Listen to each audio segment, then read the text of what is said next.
Niakatra ve sa nidina ny tsara mampiasana ny internet raha toa kosa aloha ianao ka mpanjifa elo Facebook baka ny Telma na mpanjifa Akama App sy Akama Fun na Akama Full ny Orange dia tena niakatra tokoa ny tsara ny fampiasana internet ho anao voalohany aloha foana tanteraka ireny tolotra mora be noferana tsy ahafahana miditra afa-tsy amin'ny Facebook sy tambazotra serasera tahaka ny Instagram sy Messenger ireny.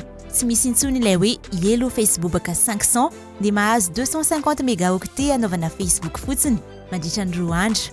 Na ilay Akama App 500 azona 250 mégaoctets anaovana Facebook sy Instagram ary Messenger. Vitatr eo ireny tolotra ireny.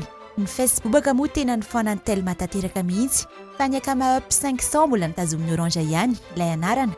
Saingy niena 100 mégaoctets ny data ary tsy voafetra ho Facebook sy Instagram na Messenger fotsiny intsony fa mahazo ny internet rehetra mihitsy. Ho an'ny tolotra hafa kosa nefa dia azo lazaina ihany hoe nidina ny vidin'ny internet.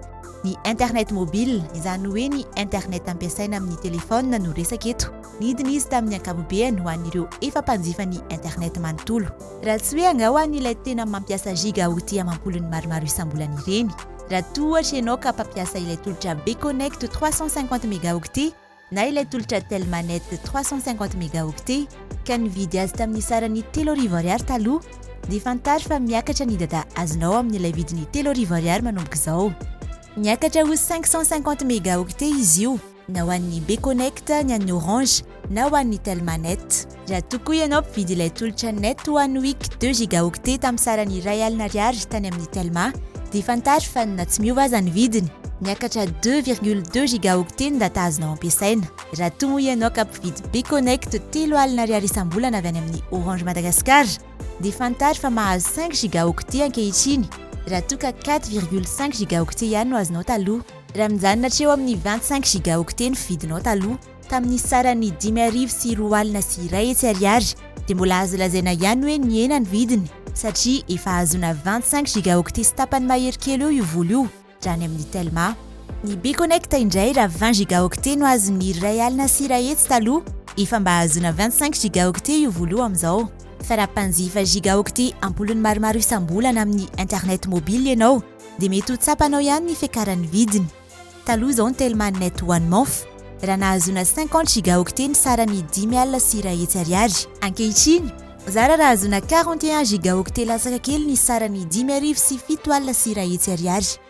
Takizay koa ny Bconnect taloha raha manana 7,700 ariary dia nahazo 100 gigaoctets. Ankehitriny mandoa 2,2 ariary vao mahazo 50 gigaoctets.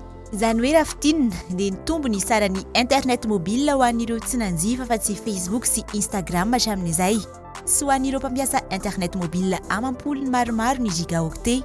Ny antony dia tsotra, manomboka amin'ny volana Aprily izao dia tsy mahazo mivarotra ny internet mobile amin'ny vidiny latsaky ny $570 na manodidina ny 704,400 ariary eo ny mpandraharaha amin'ny fifandraisan-davitra. Taloha nefa ho an'ireo tolotra mora be izany hoe ho an'ireo tolotra voafetra amin'ny Facebook sy ny sisa na ho an'ireo mpanjifa data amina giga ampolony maromaro dia hatrany amin'ny $270 izany hoe latsaky ny 500 ariary mihitsy ny vidiny 1 gigaoctet.